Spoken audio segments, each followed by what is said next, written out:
The criticism and the condemnation of Prime Minister Narendra Modi and his government's failed response continues to grow louder. Rahul Gandhi, a member of an opposition party, tweeted they, the government, allowed rather than actively help the virus reach this stage where there's no other way to stop it, adding a crime has been committed against India. And he may be right in terms of helping spread the virus.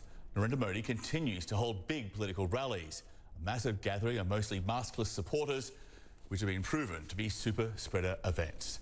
CNN's Clarissa Ward begins our coverage. Modi, Modi, Modi. As a raging pandemic tore across the country, thousands flocked to the streets for political rallies, with hardly a mask in sight. At one gathering, India's Prime Minister Narendra Modi praised the turnout. "I've never seen such huge crowds at a rally." On that same day, more than 260,000 new cases of COVID were recorded in India. Shortly after, millions of worshippers were allowed to congregate for the end of the weeks-long Hindu Kumbh Mela pilgrimage. After all, Modi had already declared victory against COVID. In a country where 18% of the world population lives, we averted a major tragedy by effectively controlling the coronavirus. We saved mankind from a big disaster by saving our citizens from the pandemic.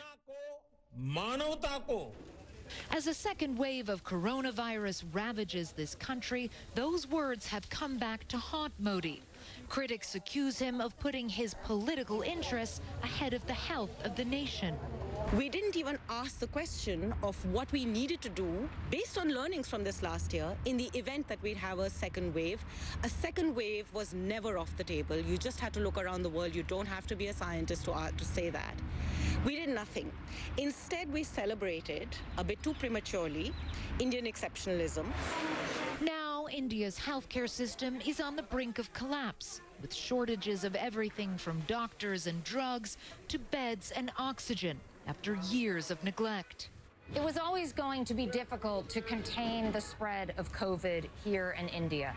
This is a densely populated country of nearly 1.4 billion people. The Indian government is blaming the rapid spread on this new double mutant variant, and it says that it warns states to remain vigilant.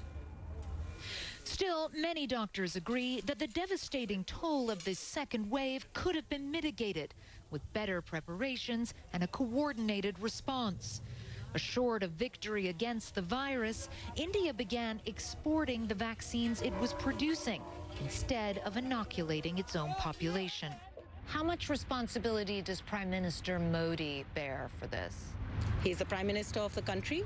He takes full responsibility for all that we do good and all that goes wrong.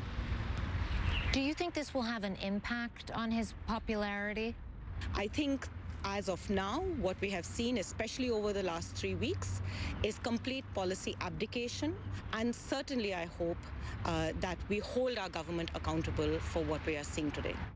The government has announced a raft of measures to try to combat this crisis, including drafting in medical students to help doctors, getting the Navy involved, getting the Air Force involved. But some are saying simply that it's too little, too late. And while it's not clear what the political fallout might be for Prime Minister Modi, people are saying here that this problem is not going away. One state health minister warning that there could be a third wave on the horizon. Clarissa Ward, CNN, New Delhi.